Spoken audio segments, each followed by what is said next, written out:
I have to ask you now this very important question. What the hell are we doing to our kids? In just a few moments to answer this question and to help me think it through, we're going to bring on Ramona Bessinger, a Providence, Rhode Island school teacher who, after an exemplary 20-plus year career, was recently suspended for daring to speak out against what she believes and what we believe are inappropriate public school curriculum. But she will speak to us today, not as a teacher, but as a mother of children in public schools. The content we're about to view and to discuss is disturbing, if not shocking, and it compels us to issue you a viewer warning before you go on, before we get into some of the detailed content. But over the past few years on this In the Dugout podcast, I've interviewed dozens of parents who have expressed their grave concerns about what's being taught to their kids in our public schools. They've expressed their outrage not only on this show, but they've been brave enough to go to public school committee meetings across our state. Nobody seems to be listening. Repeatedly, officials from these government-run schools, they echo the false trope that parents are overreacting. Oh, there's no such thing as stuff like critical race theory being taught in our schools. Oh, the sexual content that we're pushing on them is necessary to promote their well-being and make sure they're well adjusted to society. Oh, many educators also believe that parents don't even have a say, shouldn't even have a say in what's being taught to their children. And worse, as most of you are well aware, certain other educators and politicians believe that parents who speak out should even be considered as domestic terrorists. As you watch this interview coming up in just moments with Ramona Bessinger, you'll be the judge. And I ask you to keep in mind that the content you're about to hear and that we're going to discuss with Ramona is being overtly pushed upon local school districts and ultimately upon our young children by the statewide Rhode Island Department of Education and its commissioner, Angelica Infante Green. For years, the Department of Education here in Rhode Island has avoided answering questions. They've stuck their head in the sand and want to pretend that this curricula doesn't really exist, or if it does, we don't want to talk about it. It's clearly a woke curricula, and the Department of Education has been enabled to virtually mandate this curricula into every school district and therefore every public school district, public school student in our state. It's a divisive curricula that offends most parents once they become aware of it, as well as most citizens in our state. And it was all enabled, don't forget, because of a legislative mistake by our General Assembly in 2019, giving the Department of Education full authority to develop and mandate, in essence, whatever curricula it sees fit. I ask again, what the hell are we doing to our children? I'm not just saying, what are we teaching our children, but what are we doing to them? Why are school officials so bent on disguising, or worse, even hiding, as you'll hear from our interview, hiding content from parents and the public? For instance, in Missouri, school officials took kids out to a drag queen show. They didn't even inform their parents. So the sub question here is, what effect are these inappropriate teaching having on our kids? Are we confusing the heck out of them? Are we also to accept the new narrative from our left that this is a new normal, that our kids' confusion is causing them to become increasingly emotionally unstable? Take a look at this headline. The left wants you to believe that kids are becoming emotionally unstable. And they want you and I and everybody else to think that more of this stuff, more of the diversity, equity, and inclusion indoctrination, more of the social emotional learning, more of comprehensive sex education, that we need more of that to help students cope with their emotional instability and to be successful in society and life. Do we just sit back and let it all be? Or do we wake up take a step back and take a realistic look at what the hell is going on in our schools. Multiple psychologists I've spoken with on this very show and that I've read about elsewhere strongly believe that this increasing emotional stress on our young students is a self-inflicted wound, actually caused by age inappropriate and subject inappropriate SEL, DEI, and CSI teachings, among others. In this episode, my guest will lead us through a deep dive discussion. We're going to hold back nothing. And we're going to take a close look at the so-called sexual health curricula that the Rhode Island Department of Education is currently pushing onto all public school districts and public school students in our ocean state. Okay, so joining me now, and we welcome back Ramona Bessinger. Ramona, you've had, like I said in my comments, you've had an outstanding teaching career, but only in the recent years have you started to raise some alarm bells about what's going on in our schools. Just quickly, your teaching and professional background and your family background as a mother.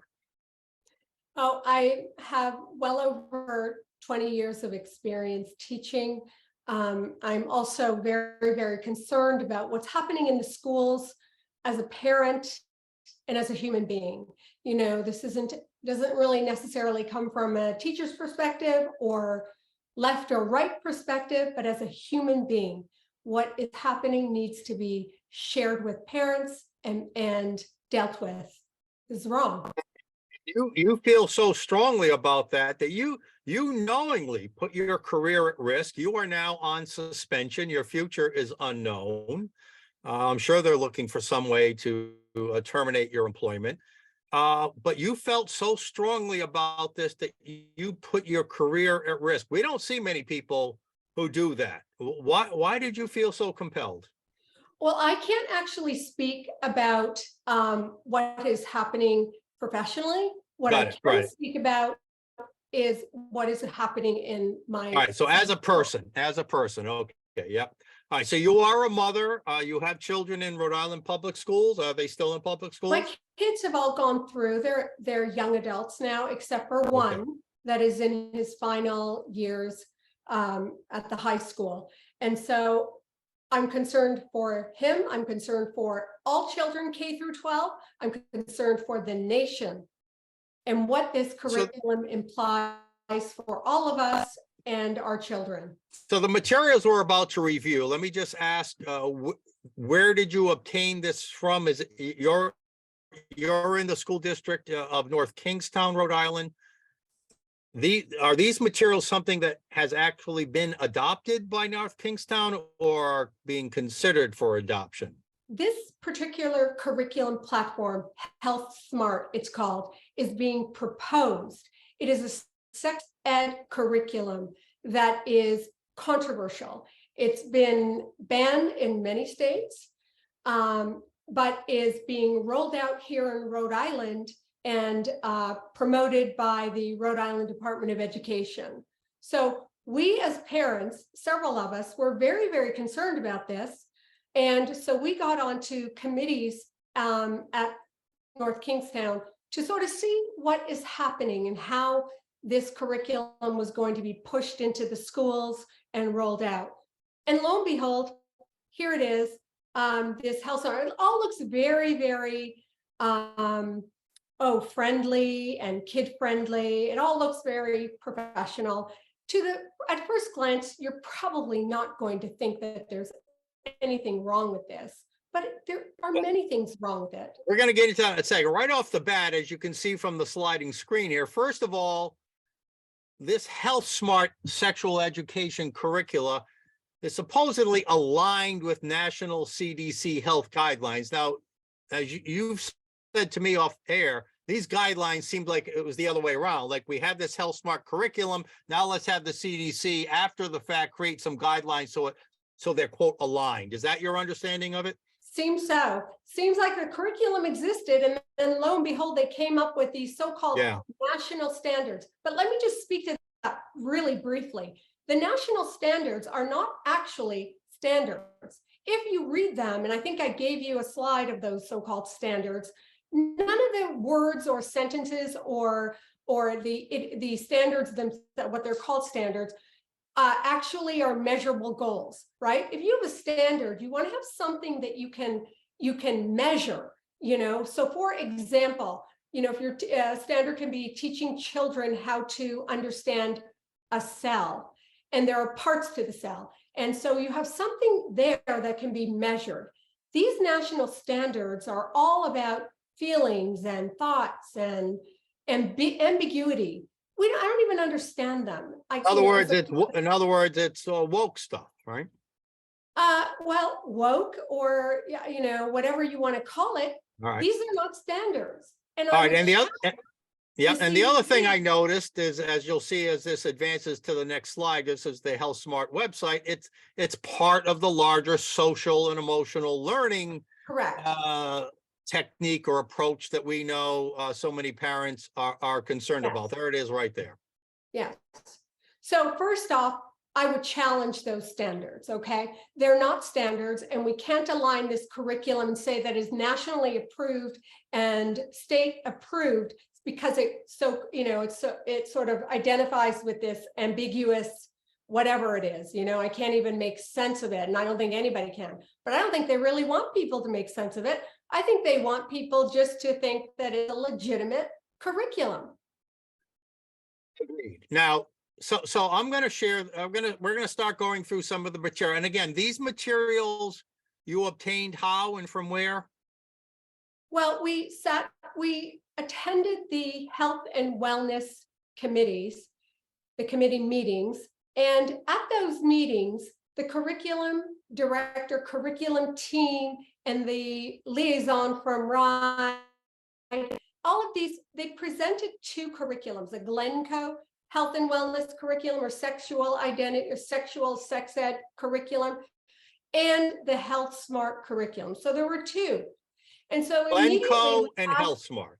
Right, Glencoe and Health Smart. So we immediately asked to look at those two examples. And once we looked at the two, we could see, okay, they're trying to get in what Tiara Mack tried to get in with her pleasurable sex bill. Working which, by the way, was senator, yep. That bill was, is dead, right? So well, we now hope they're so. trying to get it in. Yeah, for those who aren't aware, Tiara Mack is our twerking Rhode Island state senator who's trying to push basically this comprehensive sex education onto younger and younger kids. Now, Glenn, just to set the stage, Glencoe, really the debate here is about this, right, Ramona? The debate is, should we teach in schools the biological facts about sex very objectively, or do we teach the more subjective pleasure-based sexual, stuff? And that's the difference, right, between Glencoe and Health Smart, correct? That's right, from what we can see. We need to stick to facts. We should not be dealing with political ideologies, ambiguities, warm, fuzzy feelings. No, we're teachers, and it's the job of our educational institutions to educate children based on fact and to keep your personal feelings out of the, classroom experience. These materials we're going to look at here, are these materials that are basically given to teachers to say, here's how you should conduct your classes? So this is basically stuff that's intended for teachers. Now, a lot of it will be shared in some form with the students, but ultimately this is basically a teacher's guide, if you would. Was that fair enough? These lessons that we're looking at today, and these are let's explain that these are lesson plans, a couple of lessons out of hundreds. Okay, they appear in what's called consumable notebooks. Now, this is important for parents to know because these very bizarre, pleasure-based sex lessons are part of consumable workbook work. What that means is a student does the work in the classroom and the book is thrown out. So already, so they can hide it from parents? Why else? I mean, yeah, well, you could argue that, we've always had paper and pen in classrooms. And so that's all. But this is different. These activities are to be done in the classroom for the teacher to see and the group that might be involved in, doing some of these group activities like, oh, the condom hunt, or, oh, your condom checklist. This is not. A second, yeah. Yeah. Wow. So clearly they're trying to keep information, like we said earlier, they're trying to keep their true agenda, the true content away from parents' eyes and the public. Wow, that's really something else. All right, let's go to this, and I'm gonna just give you a thought and then let you take it where you want. I mean, right away, right at the top here, exploring identity. Basically, it's saying you should question your identity, right? I mean, right off the bat, this whole Health Smart thing Yes. plants this question in students' minds: are you really who you think you are? Right. That's right. We're not therapists. Teachers aren't therapists. When I send my children to school, I want them to be educated. I don't want them participating in some pseudoscience or pseudo-therapy with a teacher or a substitute teacher who has no idea how to conduct or be a therapist. This is wrong. These are not questions or lessons that should be taught in school. And by the way, not everybody agrees with it. So we're talking about public education where kids go to learn facts, not pseudoscience. Yeah, Dr. Scully, our chairman, when we were talking with him about this many months ago, he said basically that this should be a crime, practicing psychology without a license. These are not sexual psychologists. Teachers do not become experts just because some group sends them a lesson plan guide, right? Absolutely. Our job is to educate children and to keep whatever feelings we might have as adults out of the classroom and far, far away from any lesson or curriculum. What's for next thing that surprises me is, some of the detail here. I mean, they want you to make matching cards that kids hand out to kids, and they can place them in appropriate orders or match this with that. I mean, this is really detailed stuff, and wait till you see some of the content we're going to look at here in a minute. But I mean, somebody has put a hell of a lot of thought into this, right? Yes, and it begs the question, who actually was qualified or deemed themselves qualified to create lesson plans for children, 11-year-olds, 12-year-olds, 13-year-olds, and 14-year-olds and older? Who is behind this? Well, we did a little digging there, and what we found was kind of interesting. Well, all right. Well, so this is where, again, this is where I got to give a little viewer warning. If you or your children, whoever watching, a little squeamish about some of this stuff, be warned. But in 3, 2, 1, here we go. So they seem to have this fascination with condoms, the lesson plans. They basically, to me, the message is, hey, as long as you're using condoms, do anything the hell you want to do with anybody, whoever the hell you want to do it. That seems to be the message. They get into telling you where you can go find condoms, and then they take you through 12 steps for using a condom. And I don't even know if I can repeat it. The words are up there, but Ramona, No. I mean, let me say this before you talk. I could almost envision the teacher saying, hey, little Johnny, why don't you come up here? And little Joey, why don't you come up here and stimulate Johnny so we can show you how to actually, I mean, it barely stops short of that, Ramona. It barely stops short of, it's grooming. If you understand anything about grooming a child, these sorts of Trojan horses are presented to entice. Did you say, is that a pun? Trojan horses? No, I know. I didn't mean Is that a to condom pun? Sorry. Okay, bad joke. Or it's actually not a joke. But you see what I'm saying? Yeah. It all looks very legitimate and is framed around education, language or pseudo education language, but it's not. And it begs the question, like, who supported this?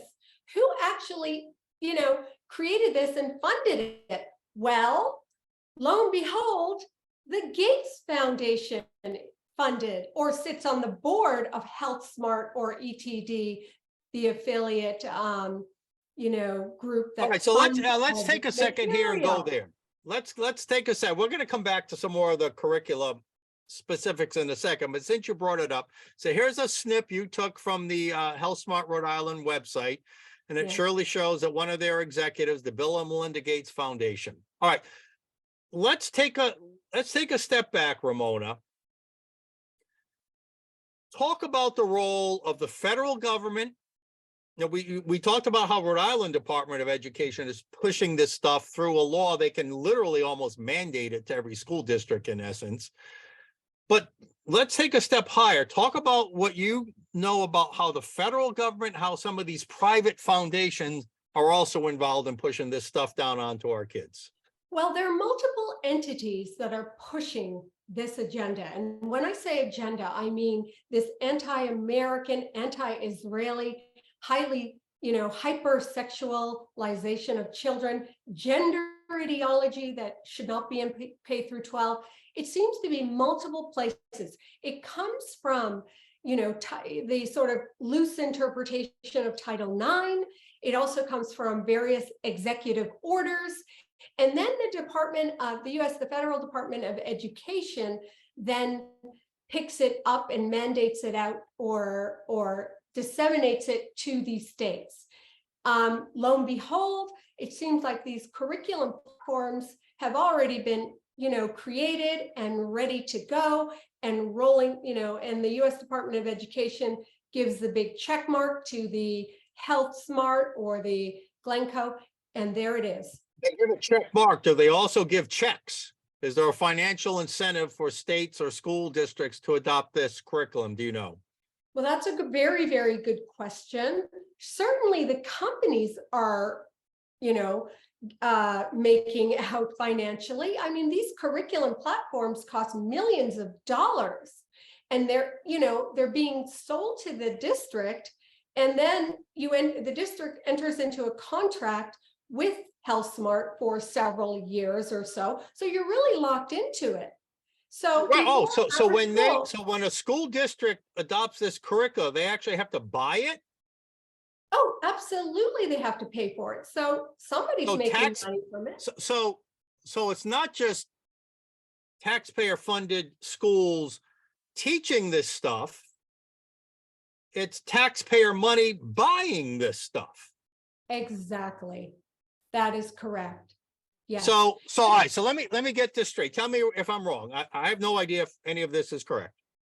So rich foundations like Bill and Melinda Gates Foundation, looks like we got some big. Yelp is a private company, San Francisco State University. So it looks like we got academic and private companies and philanthropic companies creating the curricula, then using their contacts in the federal government to have the Department of Education push this down to the states or whoever makes curricular decisions, whether it's a county or a school district. They do that, and then the school district, after they consider it, literally spends taxpayer money while they're also spending money on diversity, equity, inclusion consultants and all that other stuff, SEL consult. Then they actually have to go out and buy this curricula from Health Smart, I assume. They buy it, in this case, they would buy it directly from Health Smart? I suppose it's purchased, the district would purchase it through the company. But one of the things that I would like to ask these supporters of a curriculum like this, pleasure-based sex curriculum, is picture themselves in a classroom going through these lessons with children, with young women and young men who are already, probably embarrassed to talk about these things with each other, or in a classroom setting, never mind in front of a teacher. I would like Bill and Melinda Gates to spend some time teaching, going on a condom hunt with 11-year-olds and 12-year-olds and see how that feels to them. And then maybe they'll think differently about this curriculum that they're sponsoring. It's really, somehow there's a disconnect between what is being mandated at the federal level through the U.S. Department of Education and what enters into the classrooms.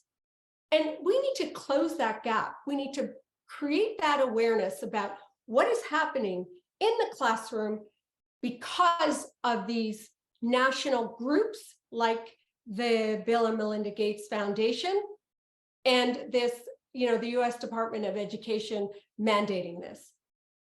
Now, as I mentioned in my opening comments, which I don't know if you heard, but I want to show you a screenshot of an article, and I want to ask your opinion, if you don't mind giving it, as a teacher, as a mother, without commenting on your specific Providence situation. But in addition to desensitizing kids, making the abnormal seem normal, whether it's condoms or other stuff we're going to talk about here in a minute, they're also trying to normalize this narrative that we have this major emotional health problem with our young people. The left wants you to believe that there are these problems and that only with more of this comprehensive sex education, social, emotional learning, diversity, are we going to cure our kids. When I believe, and many others believe, and I want to hear what you believe, that it's actually these teachings that are causing these emotional problems, causing kids to question every aspect of their humanity, their race, their sexuality, their patriotism. They're asked to question everything. They want us to believe this is the new normal, that we should accept that kids are emotionally unstable, but yet, as we can see here, that these kids who are heavily involved in these controversial and divisive teachings are more often thinking bad thoughts and having emotional problems. Your comments, Ramona. Well, I've never seen so much confusion with children. And I'm speaking again as a mother. My community, mothers have said to me, and other parents have said to me, that their children, little children, are going home and asking their mothers, "Mom, are you a dad? Can you become a dad one day?" It's and vice versa. The boys are coming home feeling embarrassed. I'll give you a really quick example. There was a young boy in the 6th grade here in my hometown who brought Valentines to all his classmates. The Valentines were handed back to him because they were not culturally sensitive, and that the teacher felt that they were identifying only one sex or promoting one sex. This boy, you mean like boy girl stuff is bad, so you didn't have any boy stuff on here? That's right. You shame children, you confuse them, you worry them about what their surroundings are all about. Yeah, they're going to be suffering some anxiety when they come home. But let's understand also that there's big money to be made from social emotional learning, bringing in counselors and outside agencies and materials and workshops. Everyone is profiting except for the children, K through 12. They are, casualties in all of this. Yeah, I mean, a line we've said often, and this just proves it, education is more and more about enriching adults and creating long-term financial security and job opportunities for adults, more than it is about the actual well-being of our children. Do you agree with that? Actually creating harm, okay? They're harming children, and parents are outraged, and they're outraged not only in Rhode Island, they're outraged across the nation, and we need to start listening and doing something about it. Here's just another segment from some of the materials you have. And again, I highlighted this because, again, they're trying to normalize the abnormal, right? They no matter, basically what they're saying here, I think, hey, no matter what you hear about what you're doing, what your friends are doing, or no matter what urges you might have, or no matter what we compel you to do, don't ever think of that as a problem. Just accept everything, right? Accept everything as normal. So again, it's how they desensitize not only kids, but the public. Am I off base on that? Well, I think that's in part, you're correct, right? They're desensitizing children to the discussion of sex, and that anything goes. and that they should in fact embrace that anything goes. Well, kids who are discovering who they are, they're trying on different hats, they have multiple different identities that they may experience. They don't need to be told that they could be, you know, one sexual identity or another sexual identity, because then it leads to life-altering changes that may actually, you know, a child may actually regret at a later stage. We need to allow children to be children and to let them discover who they are without an adult, you know, enforcing their warped sense of human sexuality onto a child. This is wrong. This curriculum platform needs to be looked at very, very closely by every parent before it enters into my child's school. Now, this section here, check out a clinic. Is this a reference to Planned Parenthood? Well, this is a really outstanding assignment. Children are given this assignment, and the assignment is this, and this is a high school assignment. Boys and girls at high school are encouraged in this activity to go to a Planned Parenthood agency and fill out a form and get a feel for what it's like to be at Planned Parenthood. So in other words, they want children to actually go to Planned Parenthood, give them their information, so now they're in the system. Guess what they have access to once they're there? So it seems that these sorts of activities are designed to really cut the parent out of all decision making and really make the child, in a sense, a ward of the state. So you have a teacher saying, okay, go to Planned Parenthood. The child goes to Planned Parenthood, fills out the intake form, then gets credit for that with the teacher, and the parent may never ever know. Well, this is wrong. Parents need to know. I want to go back to that ward of the state statement you just made. And there's a couple aspects, but this, I don't know, you sent me this. Is this from the same material? But it looks to me now, and I know you believe the same thing, it looks to me, you talk about cutting out parents, you talk about cutting out families. We've talked on this show about school system purposely trying to divide kids and separate them from their parents, either emotionally or maybe even physically. Here they talk about school campuses and a school day.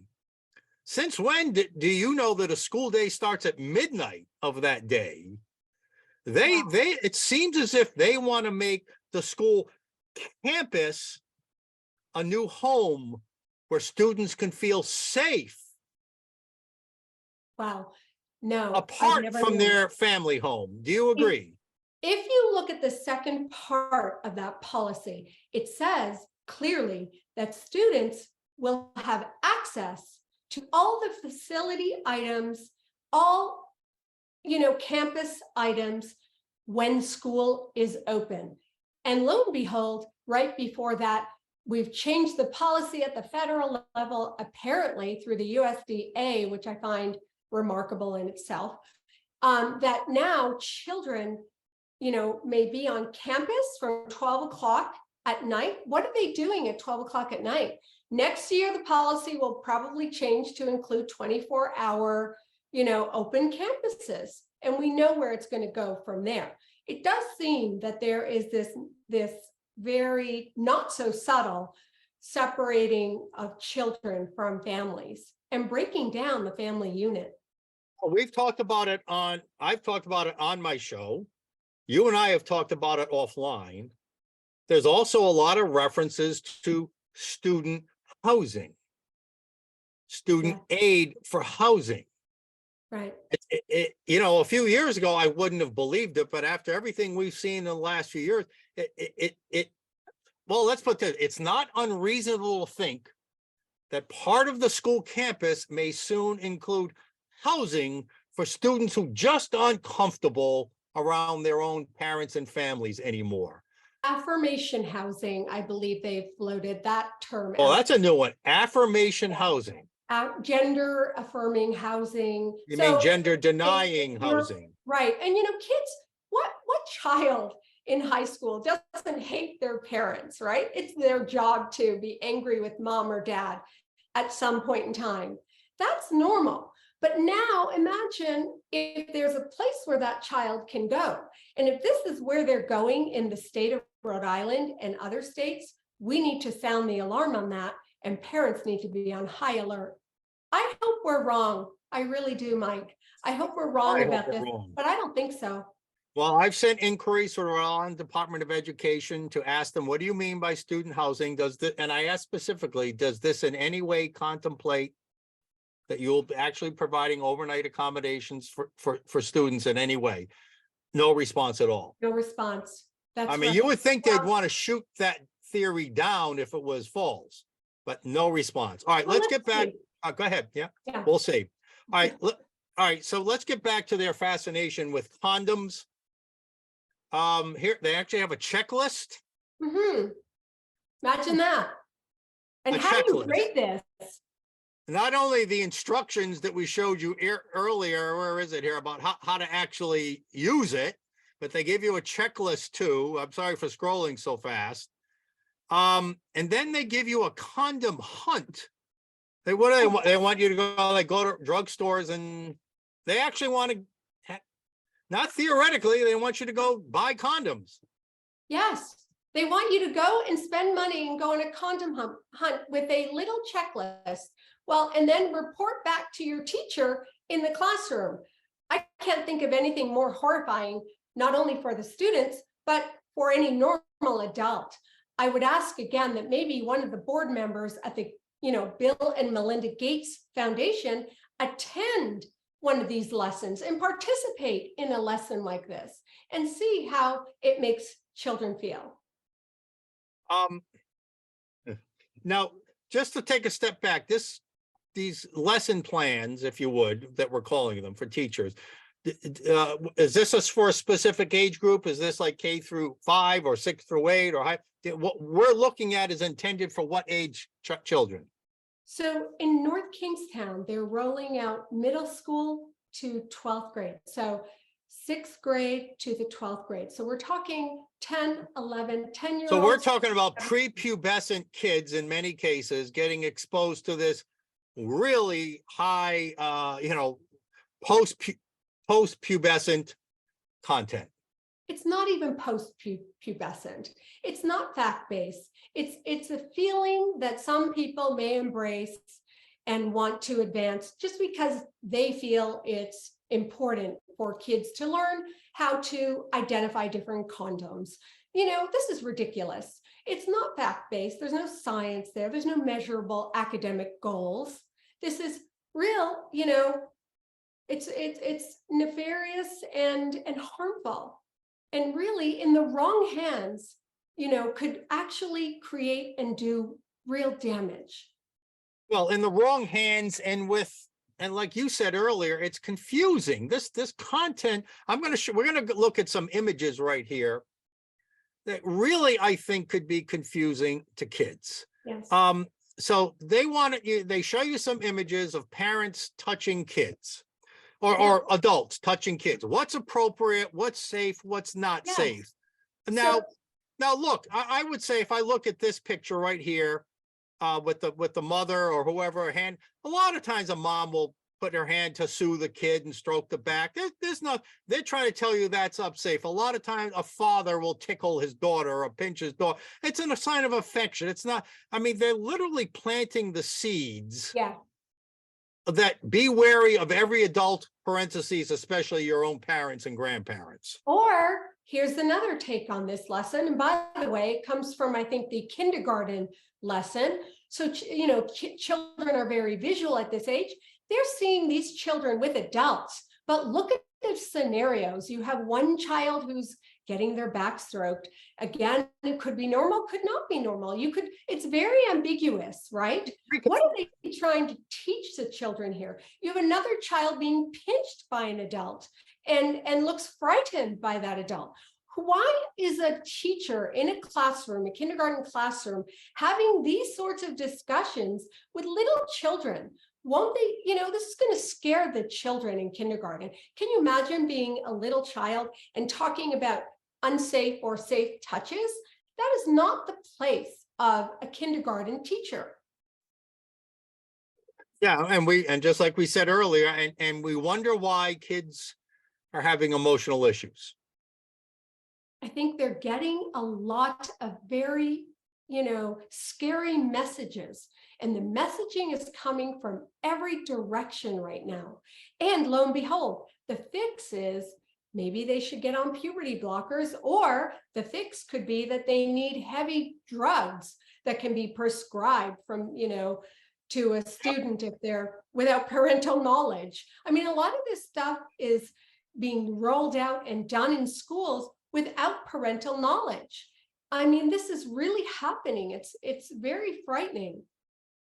Our children are really, being weaponized here. Now, you just talked about puberty again. Now we're having a larger discussion. What is appropriate to teach, biology, fact-based, sexual education, or pleasure-based, subjective stuff that are perverted or whatever. But this part of the curriculum, understanding puberty, understanding a growing body. I mean, I don't like I don't know if you need to have those images or not. No, there are worse images, and I think there might be in there. There are really rather disgusting images. Like, I'm not saying the human body is disgusting, it's not, but these are not scientific images. In one case, in one of those illustrations I sent you, you have like, I can't even say it. It's so bad. I mean, I'll show it to the parents on the 11th. I really am almost too embarrassed to say, but they're not scientific, illustrations of the human body, human anatomy. These are renditions that look so aggressive and angry and hateful of young girls. And here you have, these illustrations appearing in these consumable workbooks for a child to look at close up. It's quite wrong. And I want every parent to see this, the content, and the curriculum directors hopefully have looked at this, and hopefully they'll make the right and move to take this out of their selection. We're going to get to what parents can do. We're pretty much close to done reviewing the material. And again, I want to remind our viewers, if you're watching and you're in Rhode Island and you're watching before February 11th, that you will be going into much more detail on this content, much more imagery on February 11th at 3 p.m. at the North Kingstown Public Library. They can look you up on Facebook, Ramona Bessinger, and you'll have information there about how they can receive an invitation. There will be some vetting though, right? Let's be honest, there will be some vetting, correct? That is correct. We really want to create a forum, a peaceful forum, where anybody can come and have a discussion about the lessons. We'll be presenting all the lessons very matter-of-factly and just showing people, and maybe we can have a dialogue about, what is appropriate and what is not appropriate. And so I'll have the examples from the text, hundreds of them, they'll be right from that curriculum. I'm going to be tweeting them out as well. So I'll be sharing them out on Twitter, handle? Sharing them out on Facebook. What's your Twitter?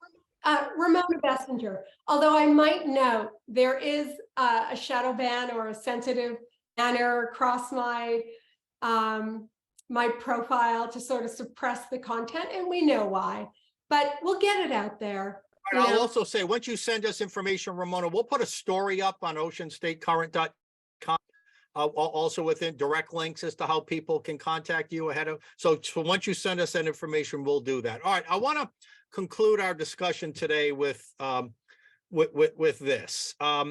First, this is something you sent me. So apparently, not every school district is just accepting this, whether it's the school committees, whether it's pressure from parents, whether it's the curriculum directors or other school officials.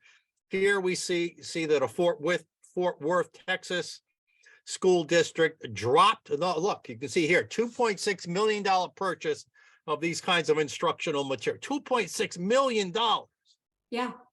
Unfortunately, they entered into a contract with this curriculum, this pleasure-based sex curriculum, realized what they had probably very, very soon into the instruction, and then backpedaled it out and probably, much to the superintendent, who was brave enough to take a stand. Unlike so many superintendents, we're seeing them all so afraid to actually stand up and get this garbage out of our schools. So what, let's set the stage and then we'll talk about what people can do. So right now, as you understand it, school districts in Rhode Island, let's talk about Rhode Island, at the urging of the Department of Education and Commissioner Angelica Infante Green. By the way, do you have any reason to believe she's not fully aware and fully supportive of all this? I can't speak to that at all. What I can say is that what the curriculum director told me at North Kingstown was that this curriculum, Health Smart, which we know is advanced from the federal level down, this curriculum, Health Smart, is aligned with the Rhode Island Department of Education's health standards. Okay, so that is how they are justifying. So they're lining up their ducks to push this on everybody. Yep. Yeah. All right. Now, so right now, as you understand it, do you think some school districts in Rhode Island have actually adopted this Health Smart curricula yet, or in the process of considering whether or not to adopt it? I believe it is in many school districts in Rhode Island.